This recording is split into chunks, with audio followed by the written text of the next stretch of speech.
In the past, bully bikes have shown up in places where they aren't supposed to be, but now new rules and regulations have it now where you have to check out bikes like you would a textbook.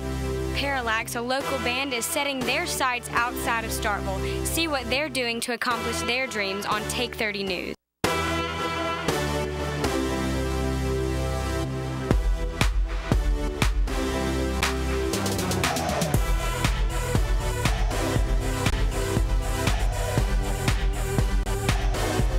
Watch me as I dance under the spotlight. Listen to the people screaming out more and more, 'cause I create the feeling that keep them coming back. Yeah, I create the feeling that keep them. Welcome to Take 30 News. The vice presidential debate was a very heated one, but between the laughs and smirks, who came out on top? Also, a recall was issued for one of Kellogg's top-selling cereals due to an unwanted secret ingredient. I'm Dorian Payton. And I'm Candace Barnett. Cola showers are beginning to cause problems in Davis-Wade Stadium. The university just issued new consequences for those throwing beverages. We have the latest, but first, Take 30 News top story, last week's vice presidential debate.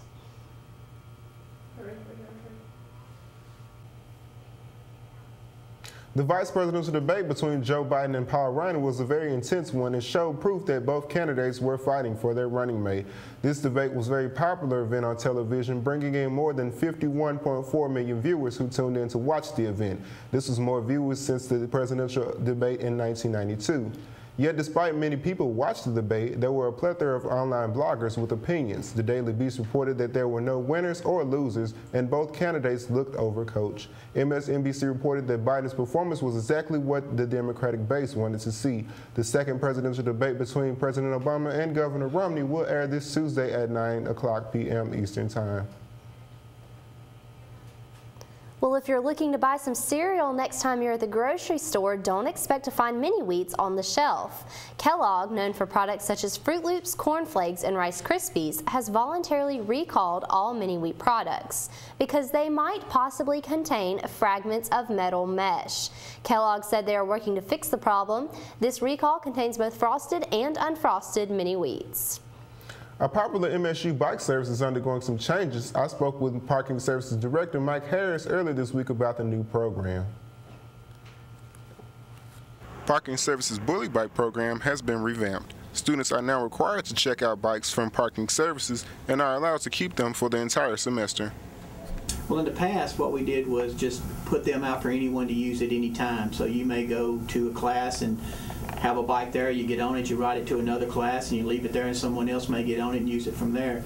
The problem we had with just letting anyone use them at any time was keeping up with them and making sure that we did the repairs that needed to be done on them, because no one really took ownership of them, so we would not get them back to do the repairs, and they kind of fell into disrepair.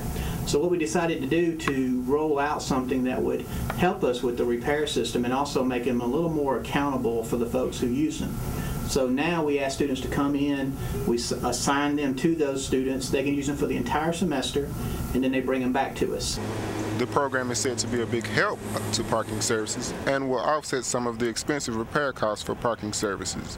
And most importantly, they won't find bikes in places they aren't supposed to be. We have found them in the top of trees before.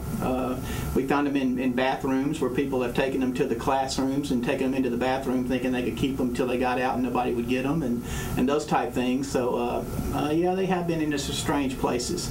And you know, with them not being assigned to anyone, we really never knew who really had the bike and who would do those things. So by getting people to sign them out and be accountable for them, bring them back to us when they need repairs, it just seems to work a lot better. Also, as part of the new program, new safety rules are put into place also. Students should never ride bikes across crosswalks or should not ride bikes in the streets on campus. Doing so will result in a moving violation or ticket and could cost a student their renting privileges. Reporting live from Take 30 News, I'm Dorian Payton.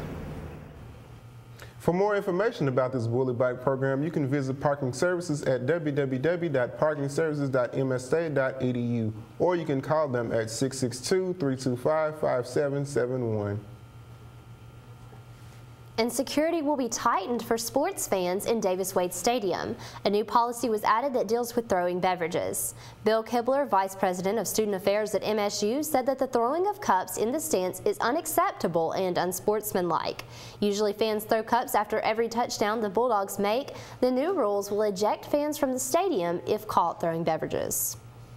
And when we come back, Caleb McNear will update you on Mississippi State football's now 6-0 record.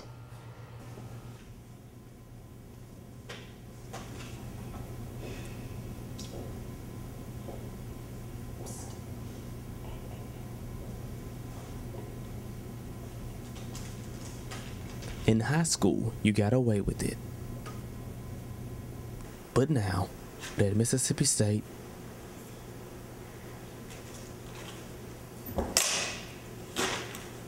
do the right thing. Obey the honor code.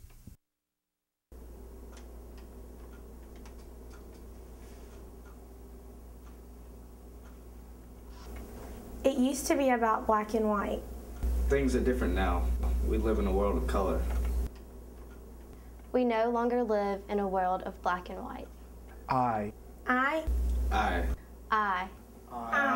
am more than the color of my skin.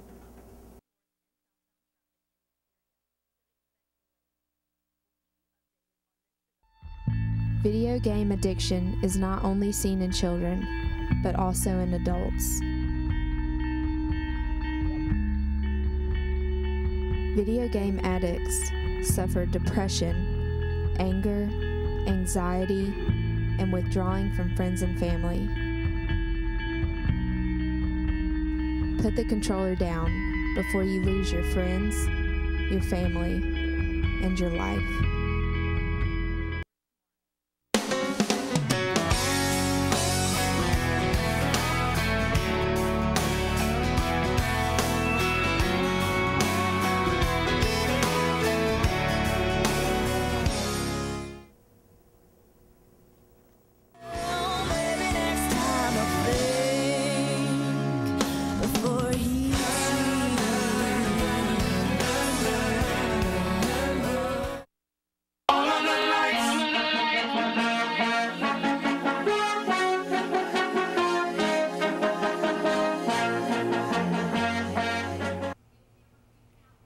The number 19th ranked Bulldogs took to the field against Tennessee Saturday night in front of another sellout crowd.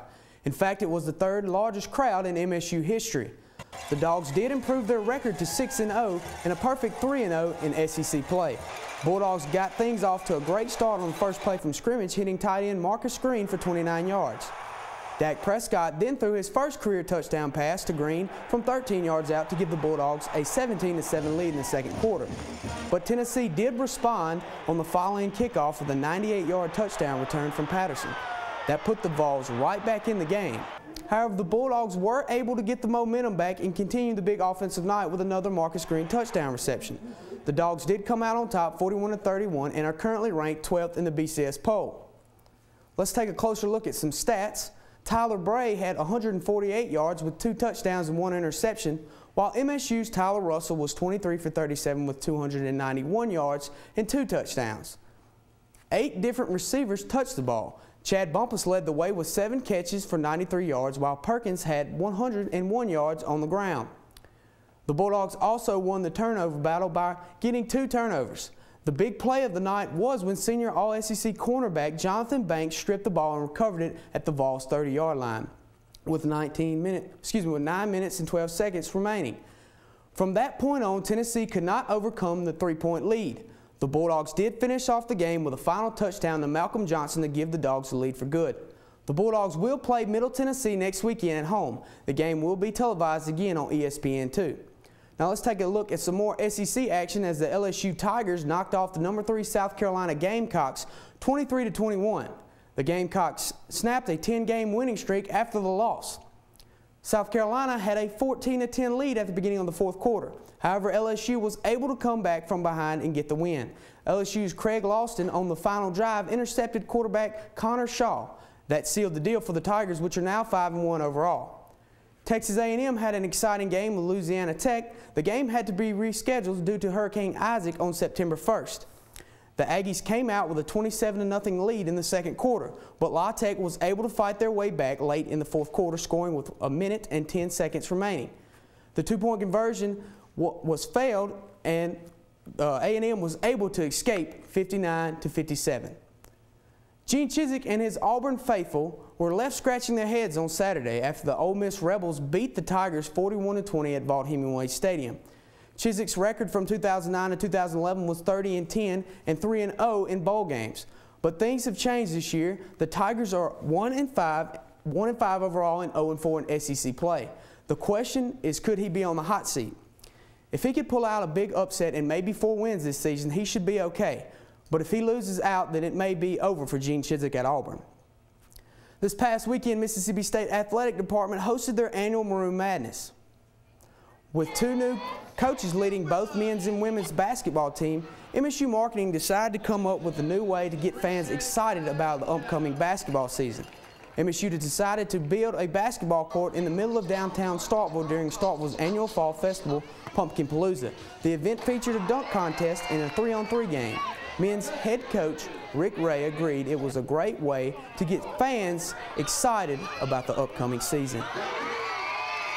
I think Chad and our media relations people did a great job of bringing Maroon Madness out here to Pumpkin Palooza. It's a great idea. You had a built-in environment, people coming out here in downtown. We were able to get a chance to come outside. It was great weather, great fan support, so I thought it was a great idea.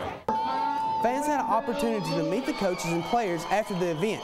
MSU hopes that they can keep the tradition with downtown partnership will continue in the years to come.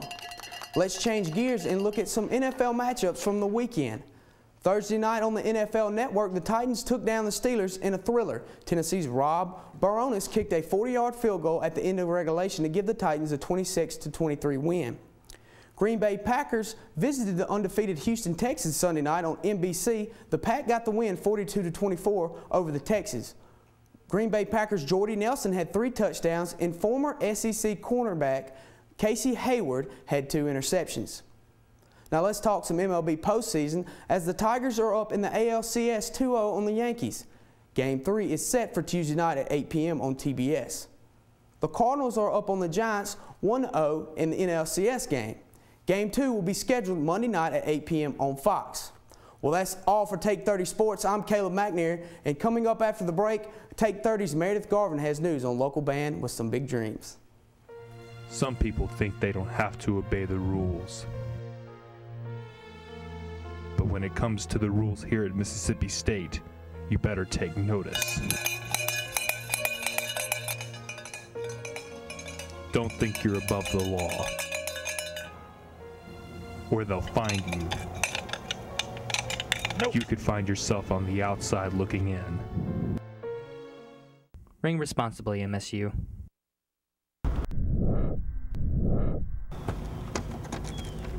Whoa!